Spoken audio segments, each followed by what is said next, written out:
부산에 위치한 한 공립유치원. 한때는 3층 건물을 통으로 쓸 정도로 아이들이 넘쳤던 곳입니다. 4년 전 바늘구멍 통과학이라는 임용고사에 합격해 이곳에서 처음 교사 생활을 시작했다는 윤예주 씨. 한때는 자부심도 컸지만 불과 4년 만에 상황은 급격히 달라졌습니다. 제가 지금 이 유치원에만 4년째 근무를 하고 있는데 첫 해랑 둘째 해는 60명대였다가 올해는 20명대로 갑작스럽게 학급이 줄어들다 보니 선생님들이 정기전보 이동 시기가 아닌데 갑자기 진짜 짐을 싸서 이동을 해야 하는, 어떻게 이렇게 갑작스럽게 통보할 수 있나 하는 생각도 좀 들고, 우리는 이렇게 사라져야 하는, 갑자기 다른 곳으로 이렇게 가야 하는 건가? 이대로라면 언제 폐원 위기가 찾아올지 모릅니다. 선생님은 아이 한 명이라도 더 모집하기 위해 직접 유치원 홍보 영상까지 만들었습니다.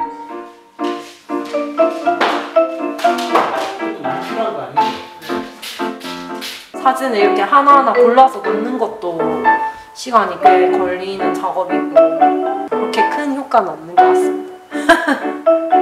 들인 노력에 비해서.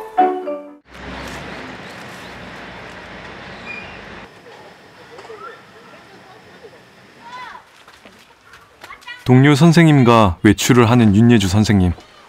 주변 동네를 돌며 원화 모집 전단을 돌리는 것도 선생님의 업무가 됐습니다.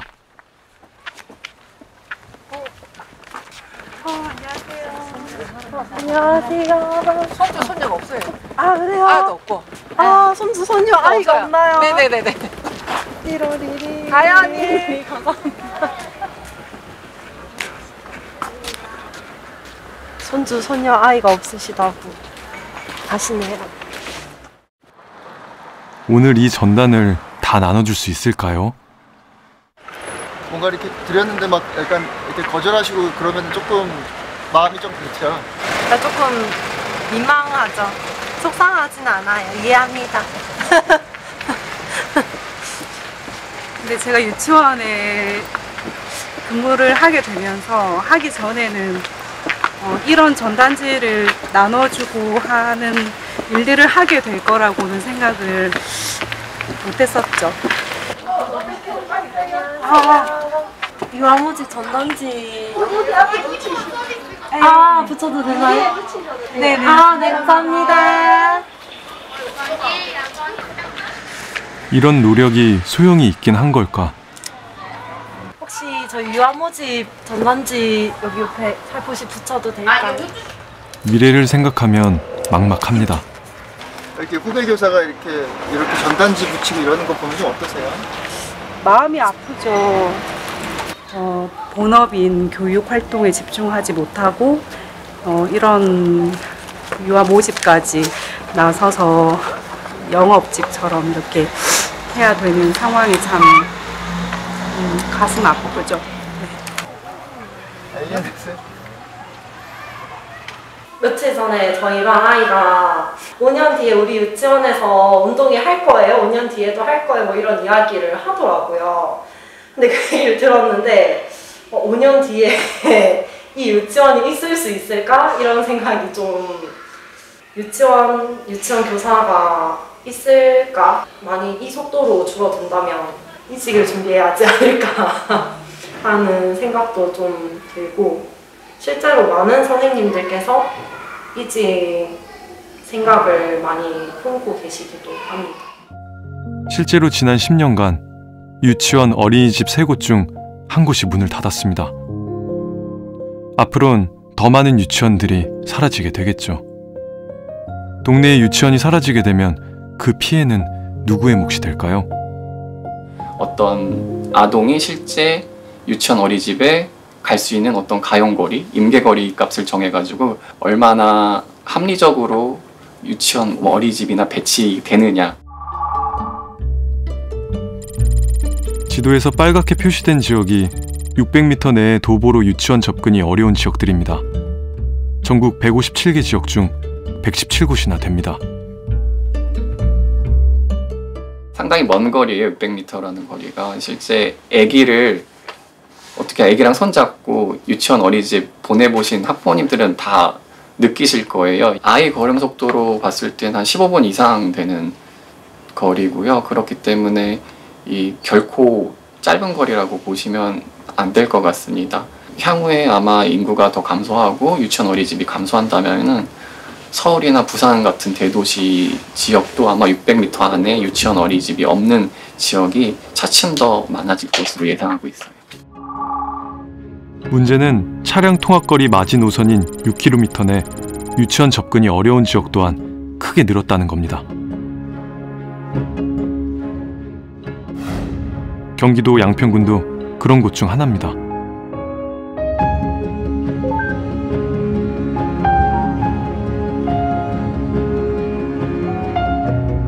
병설 유치원을 함께 운영하고 있는 한 초등학교.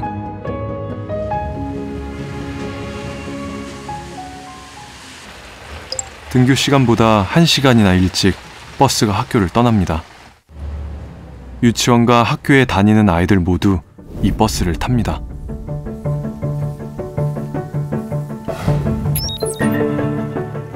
저출생의 여파로 인근의 학교와 유치원이 문을 닫으며 주변 10개의 마을의 아이들이 이곳으로 통학을 하게 됐기 때문입니다.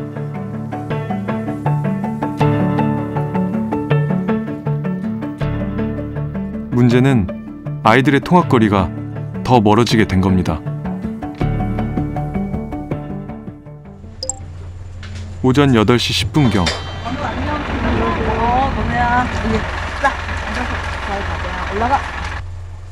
첫 번째 탑승자인 건우를 태웁니다.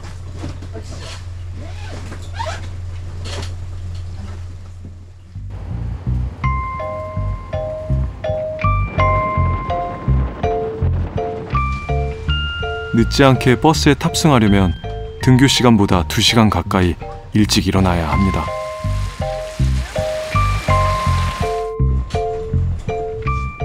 (15분쯤) 더 달렸을까?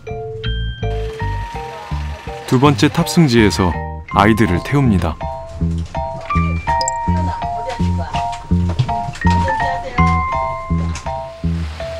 이렇게 통학버스는 7군데 마을을 거쳐서 학교로 갑니다. 총 운행거리만 31km. 장거리 등교의 피곤함은 아이들의 몫입니다.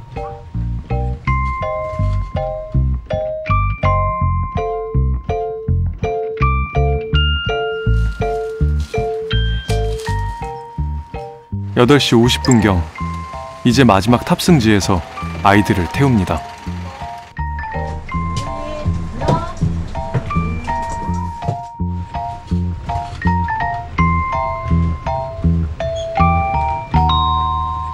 진짜 보이죠? 저희가 7시 55분에 출발하면은 첫 번째 탄 아이가 8시 12분에 타요.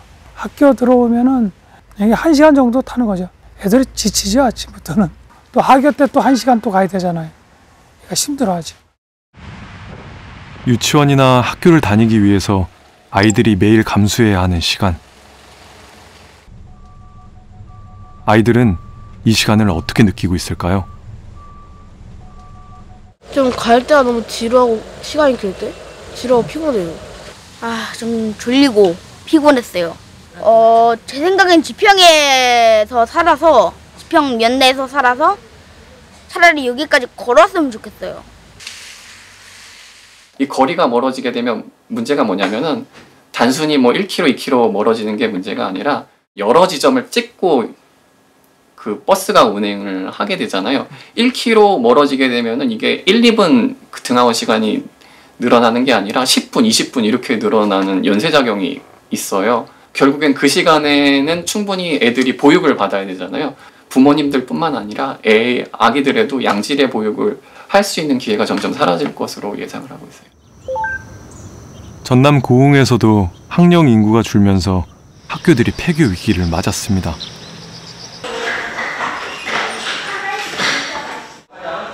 수업이 시작될 시각. 이 학교의 유일한 1학년 민소리가 선생님과 외출 준비를 합니다.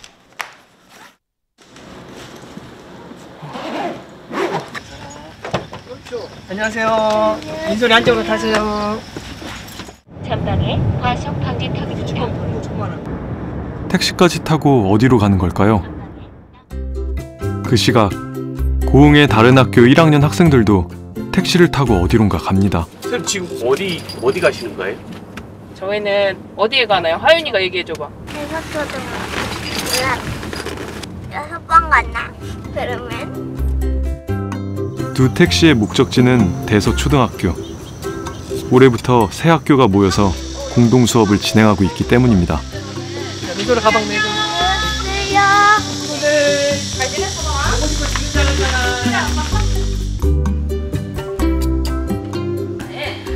이렇게 새 학교 학생들이 모이니 한 반이 완성됐습니다. 오늘은 환경을 주제로 토론 수업을 할 예정인데요. 모처럼 친구들의 발표도 들을 수 있는 시간입니다. 1인 학급의 경우 이런 협동 수업이 불가능하기에 배움의 기회도 제한될 수밖에 없는데요. 일정 규모 이상의 인원을 필요로 하는 수업들 같은 경우에는 개별 학급에서 진행하기에 어려움이 존재할 수밖에 없는데요. 그래서 이러한 어려움을 해결하기 위한 제도적 방안으로 등장을 한 게 이제 공동교육과정입니다. 그래서 인접한 거리에 있는 2개 학교 내지는 3개 학교가 연합을 해서 하나의 새로운 반을 구성을 해서 운영되는 게 공동교육과정이라고 말씀을 드릴 수 있을 것 같습니다. 전남에서는 학교가 사라져버리면 학생들이 입게 될 피해를 생각해 폐교 대신 새로운 대안을 고민했습니다. 아이들이 더 줄어들 미래를 생각하면 무작정 학교를 없애기보다 작은 학교를 잘 운영하기 위한 논의를 해나가야 한다는 겁니다. 옛날에는 비유적으로 온 마을이 한 아이를 키운다고 했는데 지금은 정말로 온 마을이 한 아이를 키워야 되는 시대가 됐거든요. 그래서 정말 온 마을이, 온 지역이 이 한 아이 한 명 한 명을 정말 귀하게 개성 있게 훌륭하게 잘 키워나가야 된다고 생각합니다. 수요 공급의 문제로 가면 안 된다. 근데 이거를 그렇다고 해서 법으로 정해놓고 하자 이렇게 할 수도 없어요. 왜냐면은 재정의 효율성도 굉장히 중요한 우리 공동체 가치 중에 하나예요. 정말로 이 비용이 엄청나게 많이 늘어나요. 그렇게 되면 여기에 대해서는 대안을 만들어줘야 돼요.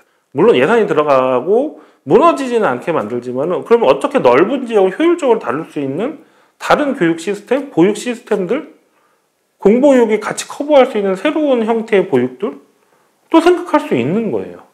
네, 생각해야 되는 거예요. 없애고 그냥 방치시키지 말라는 거예요. 제2의 도시 부산. 한 지자체에서 지난해 충격적인 수치가 발표됐습니다. 합계 출산율 0.31. 이제 부산과 같은 대도시에서도 인구 절벽의 충격은 눈앞에 닥친 현실이 됐습니다.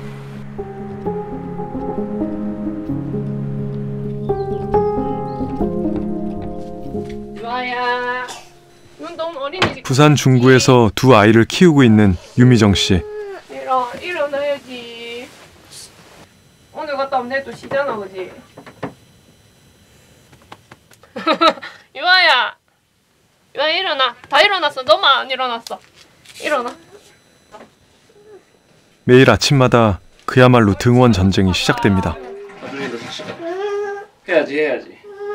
자, 안 돼. 이거 뭐 누나 체크하는데? 어린이집 안 갈 거야. 엄마가 출근 준비를 할 동안 아이들을 씻기는 건 아빠의 몫입니다.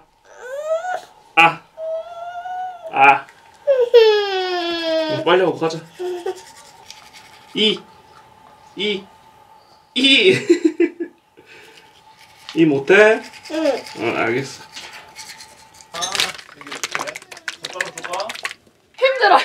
힘들어요. 약 이거 하나 사는 거 뭐 어렵겠나 싶지만 사실 이것도 일입니다. 다 일이에요. 바쁜데 이거 하나 하는 게 시간이 굉장히. 아이 둘을 낳고 육아에 전념하다 1년 전 다시 일을 시작했다는 유미정 씨. 하지만 우여곡절도 많았습니다. 기침하는데 약 먹어야겠다. 유아야, 너 거 먹어. 복직을 앞두고 첫째가 다닐 수 있는 유치원을 찾지 못한 건데요. 결국 둘째가 다니는 어린이집에 첫째를 함께 맡길 수밖에 없었습니다.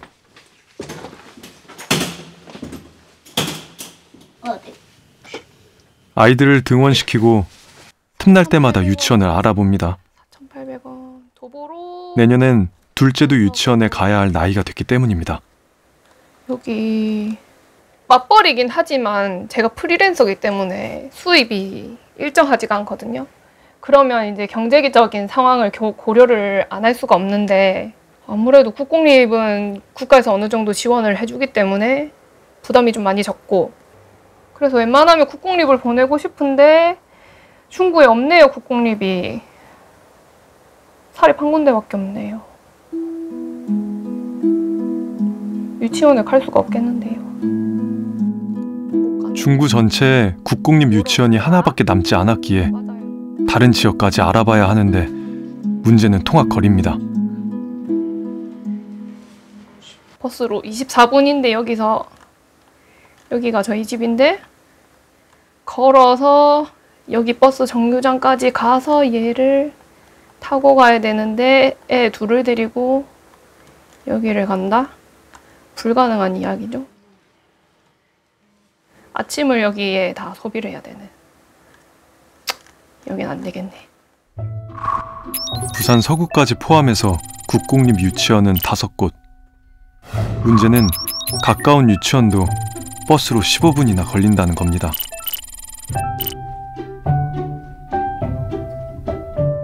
걸어서 내려가. 통학버스라도 있는 경우엔 그나마 다행입니다. 하지만 통학버스는 미운영이네요. 여긴 통학버스가 없습니다. 무조건 대중교통을 타든지 자동차를 타든지 해야 되는데 자동차가 6분이지만 택시비가 4,800원. 왕복으로 하면 10,000원 정도겠네요. 하루에. 도보로 31분. 당장 내년부터인데 지금 큰일 났어요. 부산인데도 시골도 아닌데 이러네요. 저희가 출근을 하면서 데려다 주는 게 쉽지가 않아요. 사실 어떻게 보면 제가 7시 이렇게 먼저 나가야 될 때도 있고 이렇거든요. 근데 그렇다고 제 출근 시간에 7시에 애들을 준비시켜서 보낼 수가 없고 그게 매일 데려다 주는 거는 피로도가 계속 누적이 되는 거죠.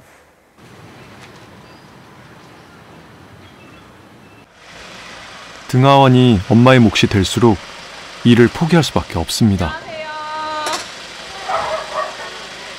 내리세요. 육아 인프라가 사라질수록 그로 인한 불편함은 왜 부모의 몫이 되어야만 하는 걸까요?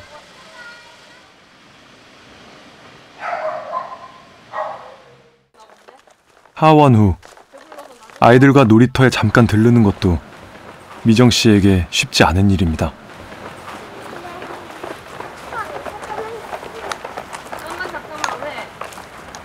차들이 쌩쌩 달리는 도로갓길에 잠시 주저앉아 노는 아이들. 근데 이제 내 입을 찾아야지, 유아야. 4개짜리를 찾아야지. 아까 전에 나 순대국을 먹었어. 있어. 근데 놀이터 가서 이렇게 하면 되잖아요. 네, 놀이터가 없어요. 저희 동네 놀이터 하나도 없어요. 놀이터는 없고 근린공원은 있어요. 거기서 보통 놀고 놀이터는 없어서 차 타고 나가야 놀 수 있어요. 엄마 있잖아요. 어린이집에서 놀이터 친구들하고 가고 싶은데 못 갔어? 그럼 다음 주 월요일에 가면 되겠네. 놀이터라도 가려면 다른 동네로 원정을 가야 하는 상황. 결국 아이들을 데리고 도착한 곳은 근처 근린공원입니다.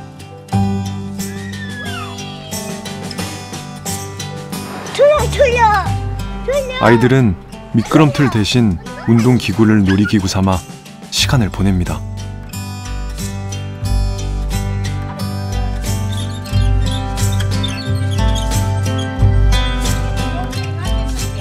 그 동네는 전신이 빈집이라 우리 요 밑에요. 빈집이 많아가지고 정신에 밤만 되면 고양이들만 버글버글한다. 이런 곳에서 아이를 키우는 것이 맞는 선택인지 고민이 깊습니다. 엄마들이 여기 가니까 이런 놀이터가 있다. 이런 데 살기 좋네. 이런 인식이 생겨야 되는데 이미 저희 동네는 저기는 애들 시설이 없잖아. 저기는 애들 데리고 살기 힘들겠다. 이런 시선이 이미 있는 거죠. 그러니까 누가 이사를 오겠어요? 안 오겠죠. 아이가 태어나지 않는 동네에선 육아 인프라가 붕괴되고 이는 다시 젊은이들을 떠나게 만드는 이유가 됩니다. 아이들 지금 이 사람이 줄어들면서 지금 더 이상 수요가 줄어들기 때문에 많은 시설들이 폐쇄되고 인프라들이 문을 닫고 있어요. 근데 여기에 대한 대안 없이 그냥 없어지기만 하면은 모든 책임은 아이와 엄마한테만 가는 거예요. 이게 불평등인 거예요. 젊은 사람이 떠나는 거의 핵심적인 요인 중에 하나가 아이를 키우기 힘들어지는 거예요. 가족을 꾸리해서 정착을 해야 되는데 이 지역에 정착을 안 해요. 하다가도 아이가 어느 정도 되면 이 지역을 떠납니다. 그러면 이게 젊은 사람이 떠나가면서 인구가